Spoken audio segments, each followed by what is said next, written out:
ये बात जून 1988 की है, जब इलाहाबाद चौक कोतवाली में नई नई पोस्टिंग पर आए कोतवाल ने एक खूंखार गैंगस्टर को पकड़ने का फैसला किया। जो नए कोतवाल नवरंग सिंह ने पूरे चौक इलाके का घेराव किया, लेकिन गैंगस्टर भागने में सफल रहा। पुलिस की इस हरकत से वो गैंगस्टर इतना नाराज हुआ कि उसने उसी रात कोतवाली पर बम से हमला कर दिया। कोतवाली पर इस कदर बमबारी हुई कि शोर के कारण आसपास के इलाकों में लोग पूरी रात नहीं सो पाए।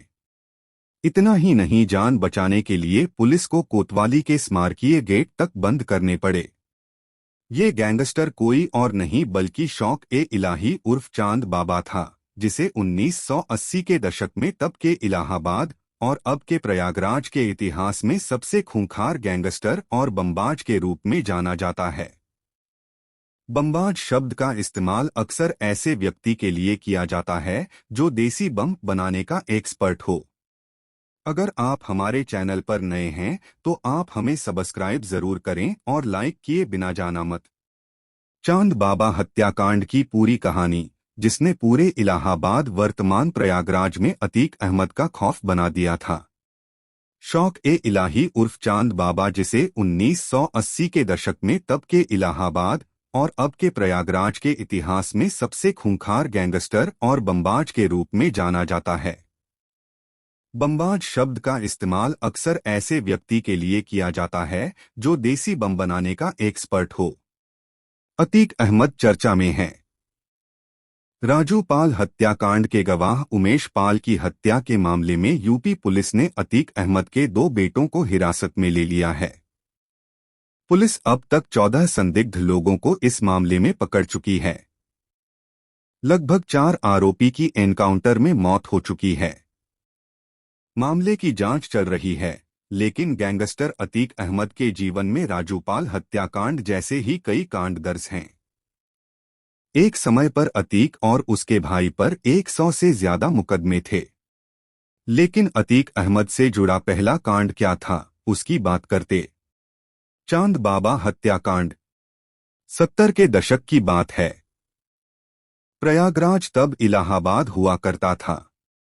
इलाहाबाद में उन दिनों नए कॉलेज बन रहे थे, उद्योग लग रहे थे, खूब ठेके बंट रहे थे। नए लड़कों को अमीर बनने का चस्का लगा था। अमीर बनने के लिए वो कुछ भी करने को उतारू थे। कुछ भी मतलब कुछ भी, हत्या, वसूली, अपहरण, कुछ भी। इसी इलाहाबाद में एक मोहल्ला है चकिया। यहाँ के एक तांगे वाले के लड़के को भी अमीर बनने का चस्का था। वो भी कुछ भी करने लगा। 17 साल की उम्र में हत्या का आरोप लगा और इसके बाद शुरू हुआ सफर, गुंडे रंगदारी से माफिया और माफिया से नेता कारोबारी बनने तक का सफर। लड़के का नाम था अतीक अहमद, फिरोज तांगे वाले का लड़का। पहले बड़े कांड के बारे में बताएंगे जिसने उसे शहर में कुख्यात कर दिया। पुराने शहर इलाहाबाद वर्तमान प्रयागराज में उन दिनों शौक ए इलाही उर्फ चांद बाबा नाम के गैंगस्टर का खौफ हुआ करता था। पुराने इलाहाबादी बताते हैं कि पुलिस भी चौक और रानी मंडी की तरफ नहीं जाती थी। उस समय तक अतीक 20 या 22 साल का हो गया था और उसे ठीक ठाक गुंडा माना जाने लगा था। पुलिस और नेता दोनों ही उसे शह दे रहे थे। दोनों ही चांद बाबा के खौफ को खत्म करना चाहते थे। सो उन्होंने पुरानी नीति का सहारा लिया, खौफ के बरक्स खौफ। इसी कवायद का नतीजा था अतीक का उभार, जो आगे चलकर चांद बाबा से ज्यादा पुलिस के लिए खतरनाक हो गया। जैसे जैसे अतीक और उसके लड़कों का नेटवर्क बढ़ा, पुलिस के लिए नासूर बनने लगा। अतीक को इस बात की भनक लग गई। उसने एक पुराने मामले में जमानत तुड़वाकर सरेंडर कर दिया। जेल जाते ही पुलिस उस पर टूट पड़ी, उसके खिलाफ रासुका लगा दिया गया। लोगों में मैसेज ये गया कि अतीक बर्बाद हो गया। लोगों में सहानुभूति पैदा हो गई। 1 साल बाद अतीक जेल से बाहर आ गया। जेल से आते ही उसने इस सहानुभूति का फायदा उठाया। उसे समझ आ गया था कि अब बचने के लिए सियासत ही काम आ सकती थी। हुआ भी ऐसा ही। 1989 में यूपी में विधानसभा के चुनाव हुए।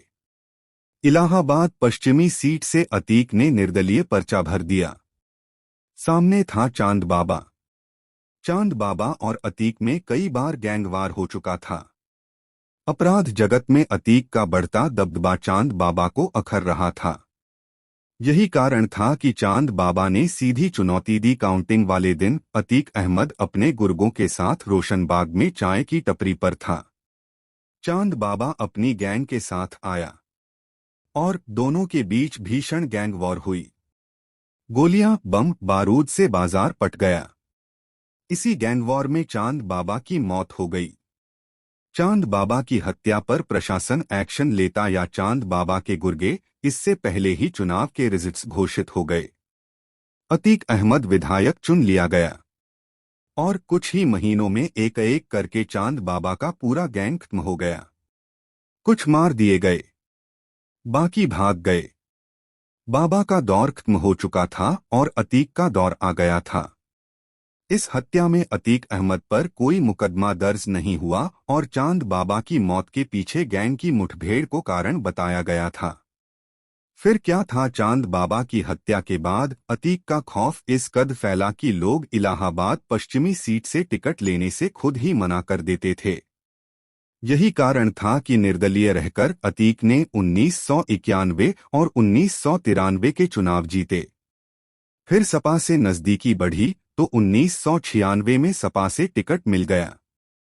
चुनाव लड़ा और चौथी बार विधायक बना। 1999 में अपना दल का हाथ थामा। 2002 में अपना दल से अपनी पुरानी सीट से चुनाव लड़ा और 5वीं बार इलाहाबाद पश्चिमी सीट से विधानसभा में पहुंच गया।